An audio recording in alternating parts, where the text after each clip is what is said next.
接下來客家日本內地報道經濟片專題為圖大家共下來看台灣嘅文化創意產業。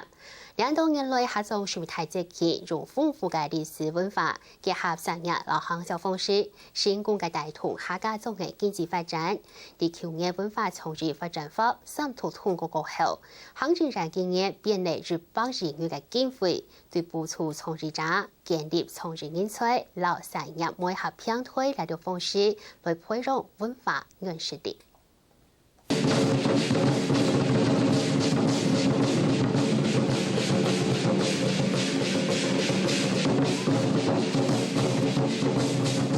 一名之係被普客做嘅年土態史，保留百年傳統嘅記憶，包含客家先民保鄉委土嘅精神。但是提起時代改變，不能單純嘅民俗法統，用歷史文化還有創意來包裝，發展出像係彩繪新珠列得相關嘅文創商品。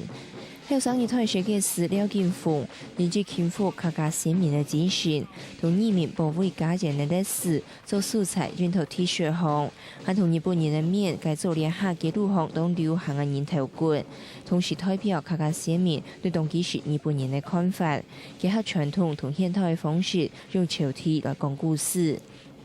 六堆人怎麼樣去在1895這樣子最後的戰役裡面，去跟日本的第二軍隊做這樣的戰鬥，那我也同時認識我的原鄉，那我也希望這樣子的忠義精神、忠義精神可以告訴其他的年輕人，對，而且更回頭去發現，其實2年之後客家人是非常驕傲的。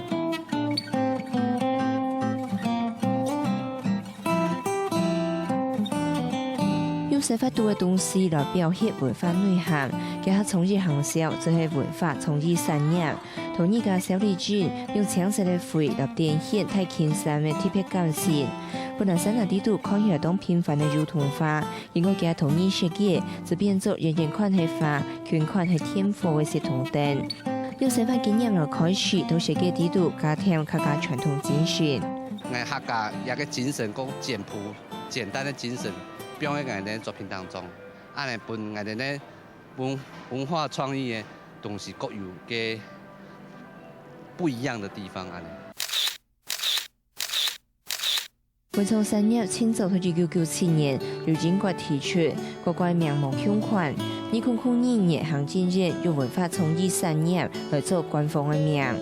到去年文化創意發展法通過了後，文建會就用官方嘅身份來推動文創產業發展。今年係用國發基金編列100億，透過信託嘅方式，結合創業人同行銷產業，來增加文化認受力。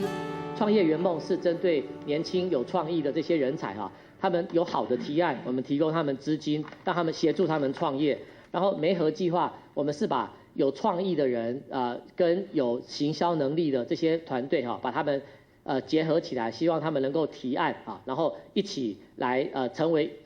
一起來共同推動文創的商品啊。不過長期頭推廣文創產業嘅潛力因子提倡，文化創意唔係也創業新嘅文化，還要用藝術文化做基礎發展。那你如果說只是一味的，你想要去標新立異，然後其實你會創造一個斷層，那種流行是短暫的。但是如果是你是文化傳承的，那個你有源源不斷的素材，而且你的被認同是長遠很久的。文化創意產業發展到2下，近15年的時間，像係故宮就用春肉拍出來的國寶嘅形象來做料理，就係開發做文創嘅商品。本民眾是行鏡去看，行鏡去感受，改變往擺傳統嘅展覽方式。唔過文創商品賣到按小頭，為本人批評過嚟睇商業化，除了結合藝術同行銷，文創咪應該用教育來做。同生發地圖當自然打好美好嘅基礎，同藝術並入去生發地圖。考生嘅王小康、廖文輝綜合報道。